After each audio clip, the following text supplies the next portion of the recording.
Hey friends, good morning. Welcome to my channel Meri Abhilasha. कैसे हैं आप सब? उम्मीद करती हूँ बहुत ज़्यादा अच्छे होंगे और अपना अच्छा वाला ध्यान भी रख रहे होंगे।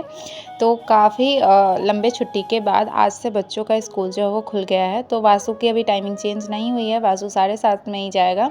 अंश के स्कूल की टाइमिंग चेंज हो गई है, तो उसको थोड़ा देर से निकलना है, 9 बजे के आसपास वो निकलेगा। कई दिनों बाद बच्चों को स्कूल जाना है। सुबह के टाइम ना थोड़ा सा मतलब वो हो जाता है ना कि आपको ना आदत लग जाती है। जैसे 6-7 दिन 8 दिन से लगभग स्कूल बंद था, तो एकदम आदत हो जाती है कि अरे एकदम छुट्टी है। और जब लंबे छुट्टी के बाद स्कूल खुलती है ना, तो उस दिन एकदम हौच पौच सा हो जाता है। तो वही आज हो गया था, तो उसको मैं कुछ भी वीडियो शूट नहीं कर पाई। और यहाँ पे अब मैं बैठ गई हूँ पढ़ाई करने के लिए, जहाँ पे टाइम हो गया है 11:15 और सारा काम खत्म करते करते इतना टाइम हो गया। और अब मेरे पास ज़्यादा टाइम भी नहीं है, क्योंकि थोड़ी देर में ही वासु आ जाएगा। 12 बजे उसकी छुट्टी हो जाती है और वो 12:30 से पहले ही घर पर पहुँच जाता है। लेकिन मेरे पास जितना भी टाइम था, मैंने सोचा बैठ ही जाती हूँ पढ़ाई करने के लिए।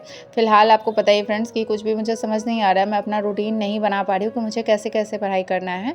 तो मैं यहाँ पे फ़िलहाल मैथ्स ही लेके बैठ गई हूँ, क्योंकि मेरा मेनली अंदर से ये है ना कि मैथ्स को मैं इतना स्ट्रॉन्ग कर लूँ कि मैथ्स में लगभग 90 या 95% क्वेश्चन में सही कर लूँ। इस तरीके का मेरे अंदर से हो रहा है, तो बहुत ज़्यादा मात्रा में प्रैक्टिस करनी पड़ेगी। तो यहाँ पे मैं मैथ्स लेकर ही बैठ गई थी। बाकी मैं धीरे धीरे सोच रही हूँ, मेरे माइंड में चल रहा है कि मुझे कैसे अपनी स्ट्रैटेजी अब बनानी है, क्योंकि अगर सच में दिसंबर तक वैकेंसी आ जाती है तो ज़्यादा टाइम नहीं है। तो देखते हैं कैसे कैसे हो पाता है। जैसा भी मैं करूँगी आपके साथ शेयर ही करूँगी। यहाँ पे आप देख सकते हैं वासु भी आ गया है। तो अब तो मतलब लगभग 1-1.5 घंटे का टाइम मेरा वासु के साथ चला जाता है।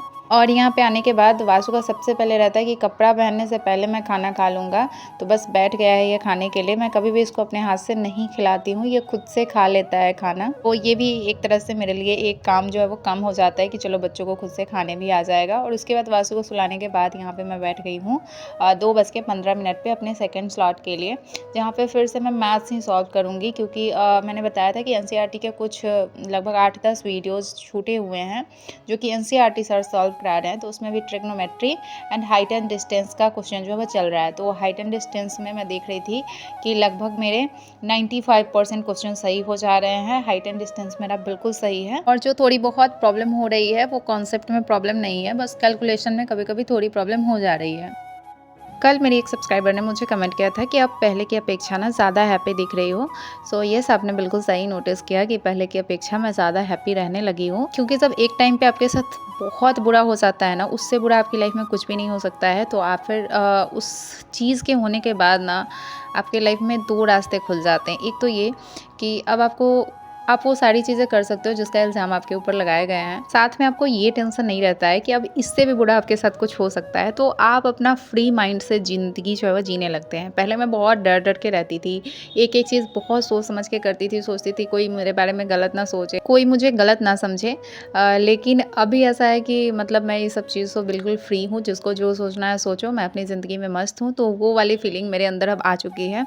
और शायद लगभग लड़कियों की यही प्रॉब्लम होती है, जिसकी वजह से वो इतनी दुखी, इतनी स्ट्रेस्ड शादी के बाद इसलिए रहती हैं कि शादी के बाद वो कहीं न कहीं फ्री होके नहीं जीती हैं। उन्हें एक डर सा लगा रहता है कि कहीं कोई मेरे बारे में गलत ना सोच ले, कहीं कोई मेरे बारे में गलत ना समझ ले।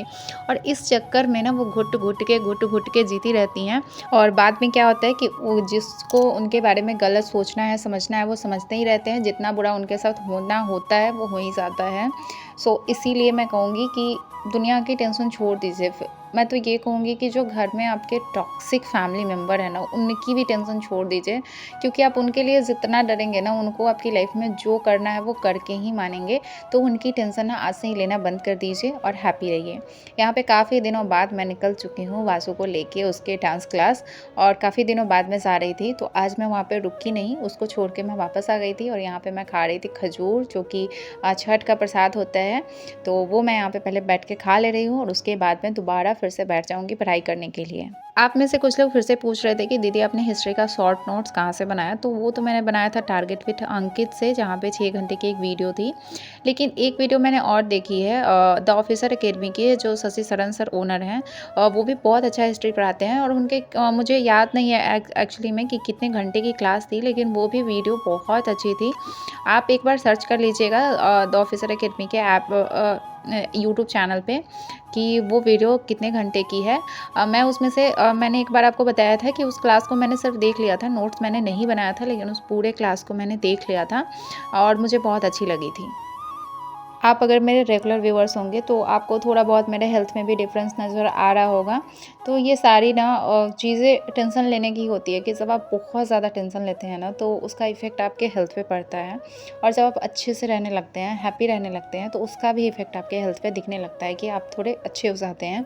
तो सेम अभी थोड़ा मेरा हेल्थ भी सही है, मतलब देखने वाइज़। बाकी तो जो थोड़ी बहुत प्रॉब्लम होती है, जैसे मैंने कल बताया कि बैक पेन बहुत ज़्यादा होता है, तो ये सारी चीज़ें नहीं ख़त्म होती है। लेकिन हाँ, मेरा थोड़ा हेल्थ में ज़रूर इम्प्रूवमेंट हुआ है कि मैं पहले बहुत ज़्यादा पतली थी, इतनी पतली कि मतलब लोग देख के ये अनुमान लगा लेते थे कि मतलब ये बहुत दुखी है, और इसी वजह से इसका हेल्थ जो है वो नहीं सही हो रहा है। तो पहले मैं मैथ सॉल्व कर रही थी और उसके बाद मैंने पढ़ाई बंद करके मैं किचन में गई, जहाँ पे मैंने सब्ज़ी बना लिया है, और सब्ज़ी बनाने के बाद मुझे सिर्फ चावल बनाना है, दाल बची हुई थी, तो बस मुझे सब्ज़ी चावल बनाना था। मैंने बनाया आलू, बैंगन और गोभी की सब्ज़ी। और उसके बाद मुझे याद आया कि मैं ज्योग्राफ़ी का क्लास कर रही थी, जो कि पढ़ाई मतलब छठ से पहले, और वो छूट वैसे ही रह गया है। तो अभी उसके बहुत सारे लेक्चर बचे हुए हैं, तो मैं यहाँ पे फिर बैठ गई ज्योग्राफ़ी का लेक्चर, मतलब अभी लेक्चर सुनती हूँ और बहुत ही रफली नोट्स भी बना लेती हूँ। बहुत अच्छे से नहीं बनाती हूँ, क्योंकि ये जो क्लास दिया गया है ना, वो मतलब जिसका सब्जेक्ट है ज्योग्राफ़ी, उसके लिए इतना ज़्यादा मात्रा में कंटेंट दिया गया है, तो मैं बहुत ज़्यादा नोट नहीं कर रही हूँ।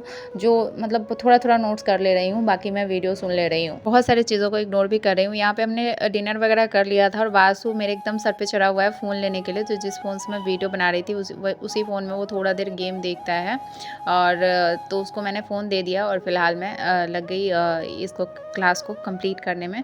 तो इस क्लास को कंप्लीट करके सो जाऊँगी मैं। और आज मैंने सोचा है कि कल 5 बजे तो मुझे बिल्कुल उठ जाना है, क्योंकि अभी मैं थोड़ा लेट उठ रही हूँ, 6 साढ़े 6 हो जाते हैं, और साढ़े 7 में वासु को स्कूल भेजना होता है, तो सुबह में एकदम हचपच हो जाता है।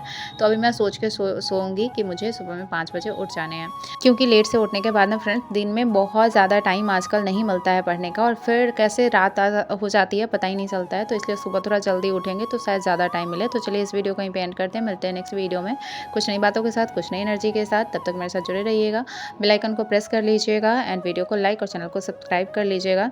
तो ये है कुछ मेरे रफली ज्योग्राफी के नोट जो मैं यहाँ पे आपको दिखा रही हूँ। तो बहुत ही पहले मैं थोड़ा अच्छे से नोट्स कर रही थी, लेकिन फिलहाल बहुत रफली नोट मैं बना रही हूँ।